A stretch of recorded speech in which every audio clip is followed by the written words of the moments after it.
Melody nangbo angang iwi na chili tubu hayeng nangbo kamdau doino nangbo Mi chelu bai pesa ga mayam phangkre dress ka sina anai ne bilai dana pasam ga sina phajana tingaladana chaning ba chadana leiri ne kaino chelaga pesa phang ai siba apang cheladine akhoi nupa na su pesa pirei do adagi mama pa sagai na tai mayam do loi pirei khunungai di leitre ai amusu chen sirana khalini luhong bahaire khara tapna hongbiro na har loira hoine dress tuju rani phi tuju yam phajai nangi do ani ahum lakka cheladi phanadi yam phangni he awoiba ai su handa study tour chapagi sen gam ta leite chen tho ajira khangde sen khardi phangni dana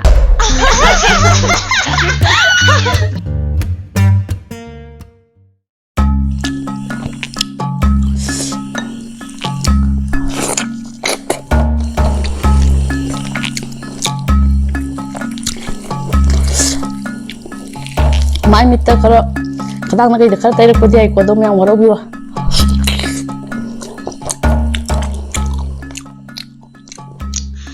as sidi am chani ga mai tong ne lupa am ta su leite pa ba khoina thong har su yaroi ne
yum palaga akhoi side mo bang tau sai tare adu oidi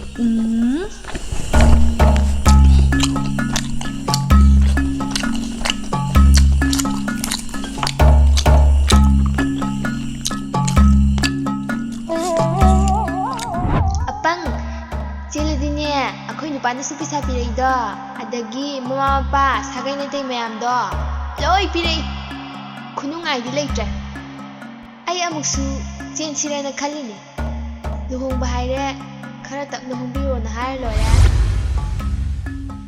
hais ai chela sirane cheladi sen khardi soidana phangani study tour su sakpe yarni akhoi ga kana lising ahum pira khalo adaigi moigi mama papa na lising amamam natraga na sama ta spira su lising mari manga di surani adaigi moigi sagana taina lupa samsani khara sel paragana changha pirakani as lupa lising manga sidi kaisu date phangdoise ai sen da byade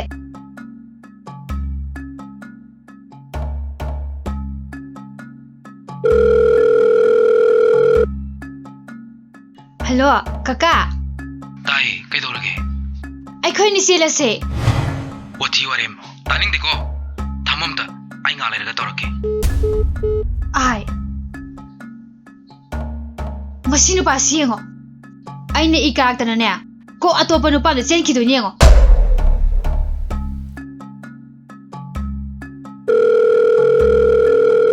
kai no pitro mina sela se haraga ai number 2 tauri ko number 2 ga lairi sela se ba ai ko ni selaga thiluraga sa sai bro ha housing ne yam thina wari ko mata yam sade kaka hey amta lapsilakino ai letin manungdani leise thamo yare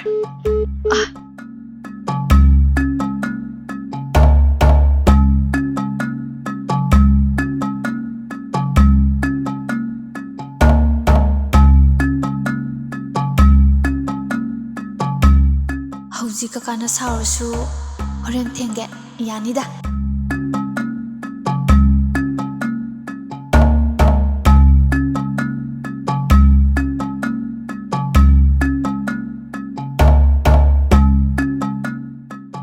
Iliza, Pisai nang ba?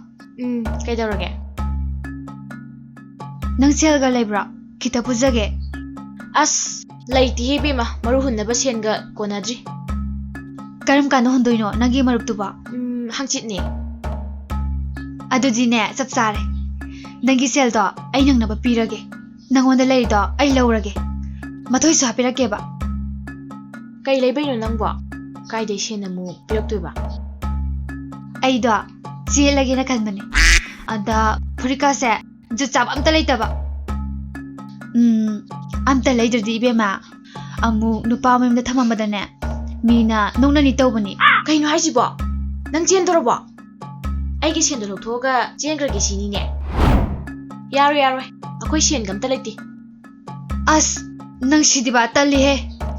Mi thilakpada senam puraga laktuini. Jummini edo. Murukti nang dabu yaroi ko. Nang ni se piro. Mathoi so apige ba.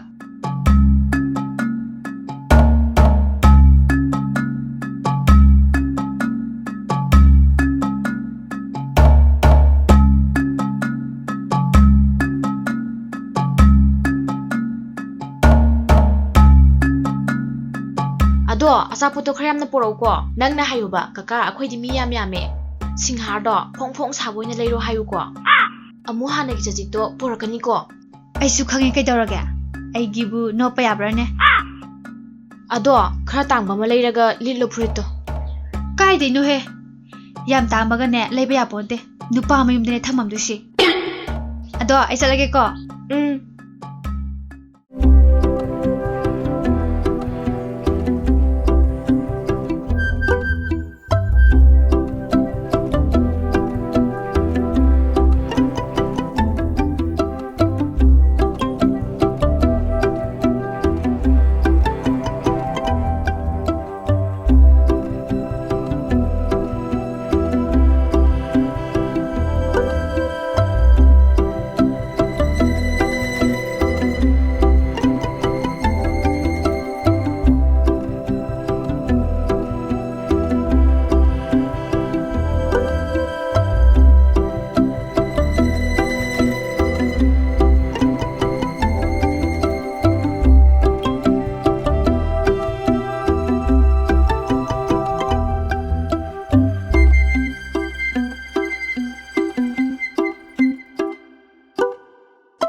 Kari kuyeng nege torjino.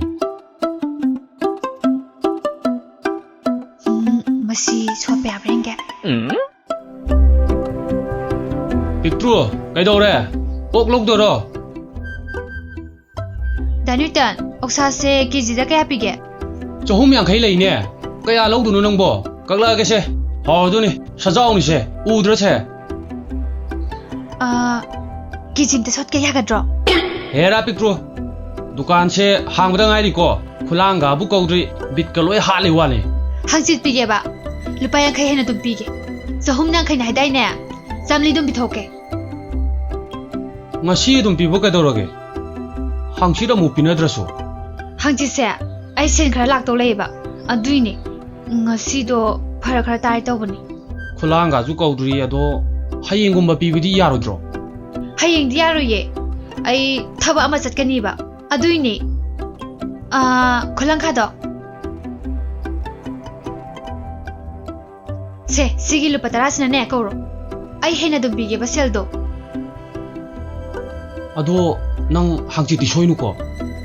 Oksa se kiji mam khai lo. Mayam ju hapira ge se.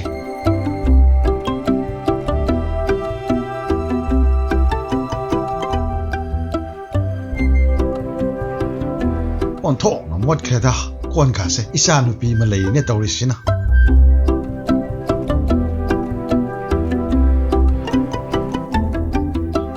पाबा ओक्साने थोंसिंग असिदि फजना जाथरसे इबेमा नंबो लुपा 10 बाव लेते हाइदाइने काइदैनो सिबो कनाना पिरेइनोबा नत्ते नंगी सिबो नोइगी भोटकी ओकलन हे काइदे बोनो दा पाबा नसाना पिलेबे काइसिदिने खरा सा तारे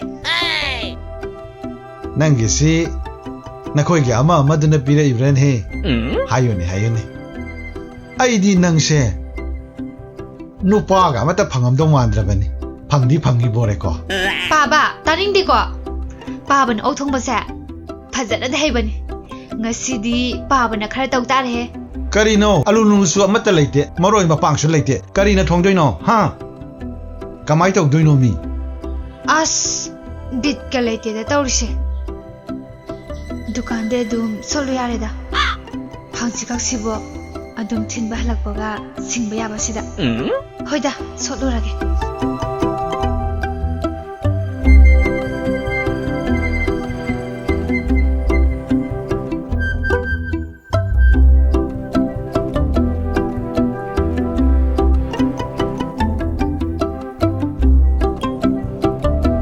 Victor, kay lawge na nang ba? Inama, pot kita lawge. Sel do farak tare, hangsit pirage. Ha na sinjo amata singdri. Phana di ame noi na tawri se ko. Ai ne, pot ka amta yaudre, pi ba ngamra. As inama.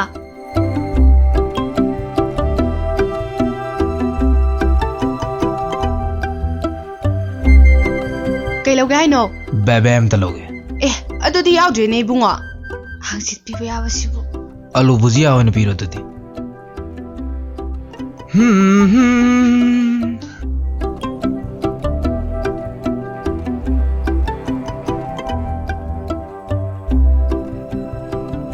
Victor, kay haige inama. ai gi ju sen da khara pi tho di pha dau ba. Ado hangchi sen nang bu kai da gi sen na pi duino. Asing bane inama, hangsit se sen khara lak tau laye. Ado ni ne ai na hangningi je.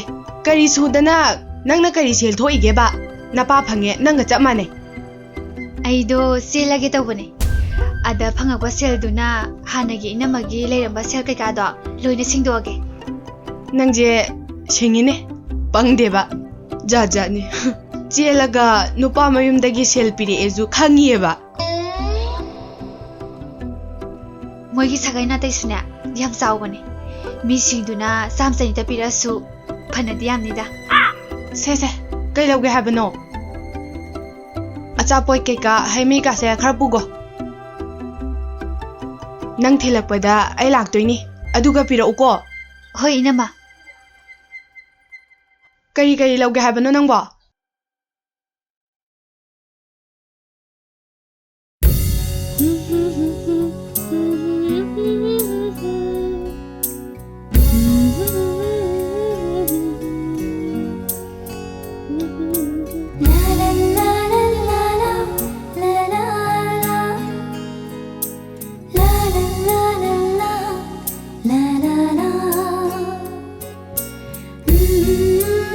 बेमा नंगी सिबु ओक्तुम lobe चकदुरी ब्रने अदो नंगी सिबु महिरी यारक पया दब्रो मोइगी आंगांग बे संबिगा दो P बे चटनी हाइगम तो बनिन हे Baba, kai di oktum no da. Ngarang sarap oktum da. Adugi sene lawba cha tori base.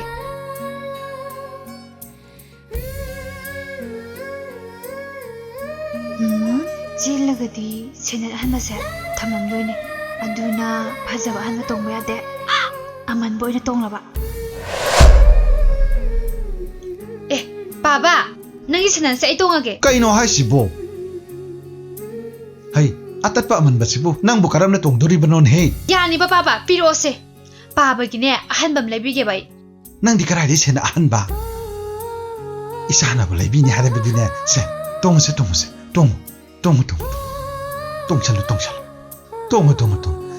yara bra ne bi ma Yani Baba. Salo kige.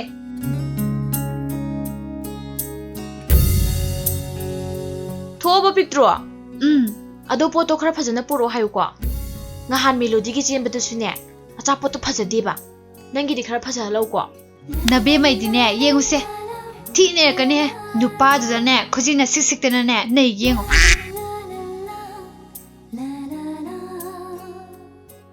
Pictro chen ba tho bo hoi na ma thoe laune kwa matab am cha go laune hayeng nang thilakpada dum pirasu yaine sel dudi yarni dai na ma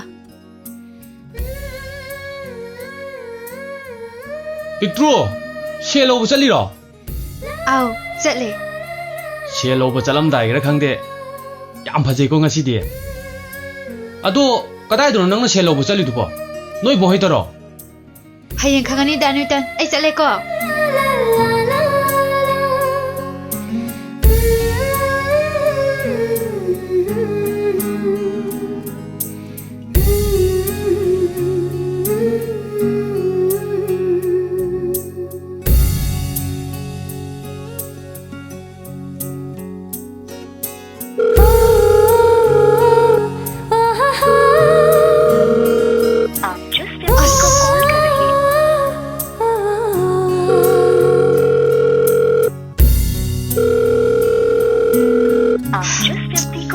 Masih pasti yengo ba ai na ikang tin yengo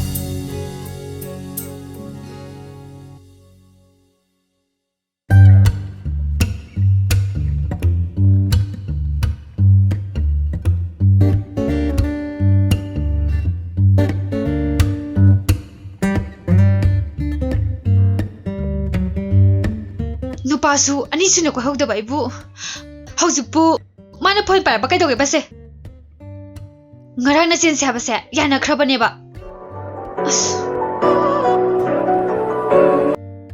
Hello, darling. nui na pagi darling lo ha ngasai dagi kai dola ge ba As, nang na marol ama. Ngarang do, haimang asuba khara saare da naise. Adu the letin ko laga leire. O tu sara ga ni khangi se je. aduda khangde yam thuna lao I kaya ka ni ko kaka nang Darling, nang ini ngai si de ba. Kaka se sur tong leire me nang ba. Nang si di gyan ta de lai ma. ai sijakini ko yaro chasa lao Nang na tangai bak phadan lak de ya de hairadi. Ai hangi sam ta leiru ge. Adu ga lak pa ya breng ge ko. ai chau to ni kaka nang yam thuna lo bala o me Darling, as buksi ka no ma tore. Thamo se ai ko na tora ge. eh ai masin ba siengo ba tokna do ni yengo aina nungai ni ba ma aina atopa ama koer ni ba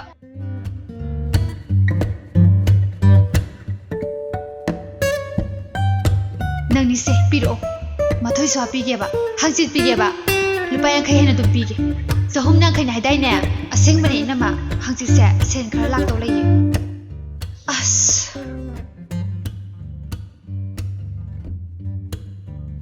ai bu kamai na yum da han doi no ba sibu nupa ma koiraga ngasi se masu yaroi ba jelaga singni na satho ba mayam na kamai to ba as ai di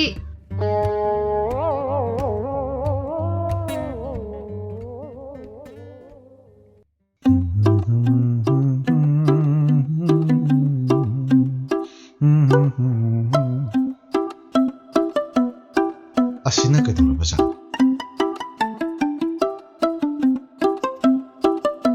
Hai be ma ngasi di o matum puraktrabo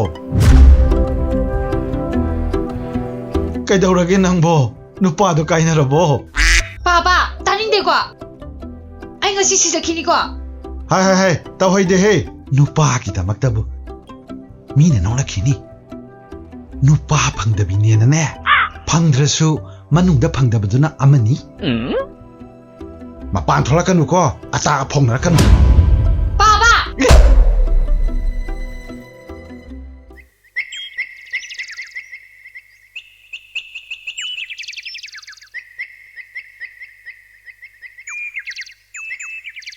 Baba. Pau han bala khrabo. Ibi ma kari ki paw no ne tare ma khai ki paw ro a khangde video atat pa ma leram basu ya khedra Dada, cha nunga lon khrabo.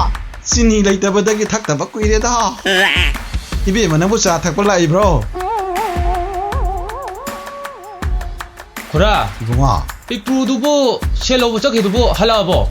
ꯀꯗꯥꯏꯗꯒꯤ ꯁꯦꯟꯅꯣꯗ 이붕어 ꯅꯪꯒꯤꯁꯤꯅ ꯌꯦꯡꯉꯣ ꯃꯁꯤ ꯅꯨꯄꯤꯁꯦ ꯉꯔꯥꯡ ꯃꯥꯅꯅꯦ ꯃꯤꯒꯤ ꯃꯔꯨ ꯍꯨꯟꯗꯣꯏ ꯁꯦꯟꯗꯣ ꯄ꯭ꯔꯞ ꯄ꯭ꯔꯞ ꯉꯁꯤ ꯆꯦꯜꯂꯒ ꯄꯤꯅꯤꯅ ꯂꯧꯈ꯭ꯔꯤꯅꯦ ꯑꯗꯨꯅꯤꯅꯦ ꯀꯌꯥꯗ ꯉꯝꯃꯤꯅꯣ ꯌꯦꯡꯉꯣꯕ ꯗꯨꯀꯥꯟꯗꯒꯤ ꯄꯣꯠ ꯌꯥꯝ ꯑꯃꯅꯦ ꯃꯥꯅ ꯉꯁꯤ ꯆꯦꯜꯂꯒ ꯄꯤꯅꯤꯅ ꯂꯧꯈ꯭ꯔꯤꯁꯦ ꯀꯩꯅꯣ ꯑꯣꯛꯇꯨꯝꯗꯨꯁꯨ ꯆꯦꯜꯂꯒ ꯄꯤꯕꯩ ꯑꯣꯏꯔꯦ? ꯃꯥꯅ ꯁꯦꯜ ꯂꯧꯕ ꯆꯅꯤ ꯍꯥꯏꯁꯦ? ꯈꯣꯏꯗꯧꯒ ꯁꯥꯎꯒꯠꯂꯤ ꯁꯩꯇ ꯀꯔꯤꯅꯣ ꯅꯣꯏꯅ ꯍꯥꯏꯔꯤꯁꯤꯕꯣ ꯀꯗꯥꯏ ꯆꯦꯟꯐꯝꯗ ꯁꯦꯟ ꯇꯥꯒꯦꯅꯦ ꯑꯩꯁꯨ ꯁꯦꯟ ꯈꯔ ꯈꯨꯜꯂꯨꯒꯦꯅꯦ ꯇꯥꯔꯗꯤ ꯆꯦꯟꯐꯝꯗꯨꯗ